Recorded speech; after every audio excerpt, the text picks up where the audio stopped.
Möödunud aasta on olnud eriline selle poolest, et mul on olnud tavapärasest veel rohkem võimalusi olnud esitada kammermuusikat just.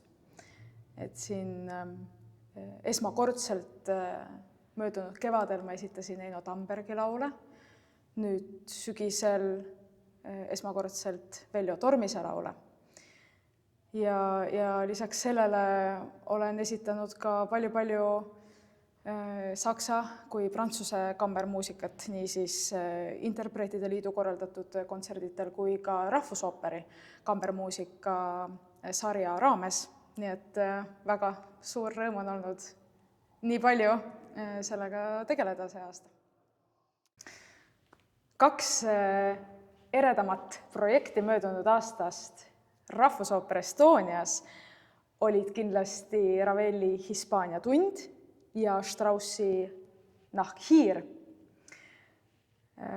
kus siis mõlemas tükis oli mul võimalik luua erakordselt eripalgelisi karaktereid ja avastada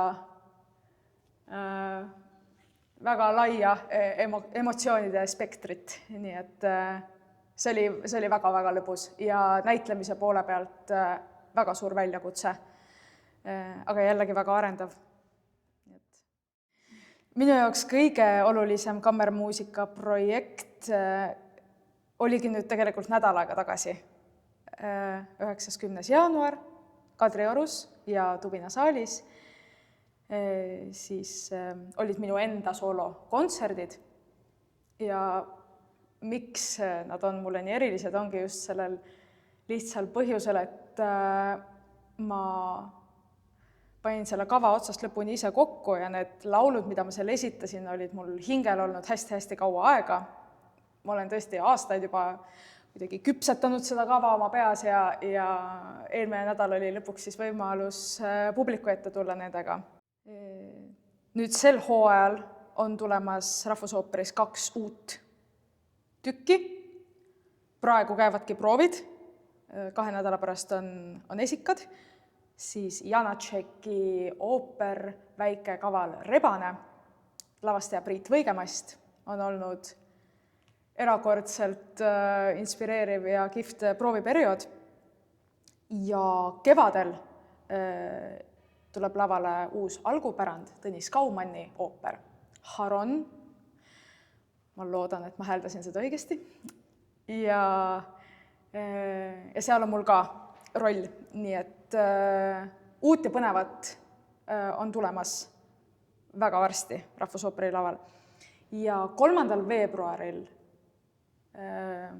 selle imelise auhinna puhul, mis mulle omistati, mille üle ma olen kohutavalt tänulik,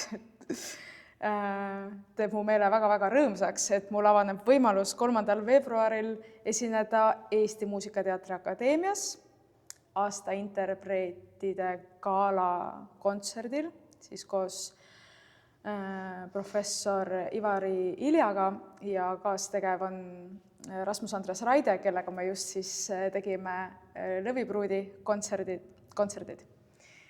Ja sellel kontserdil ma esitangi väga palju just nimelt seda repertuaari, mis ma Lõvipruudi kontserdil tegin, nii et need inimesed, kes Tallinna kontserdile ei saanud tulla või ei mahtunud saali, siis 3. veebruaril ma esitan päris suure hulga laule just sellelt kontserdilt ja esitan ka Eesti muusikat seal uuesti.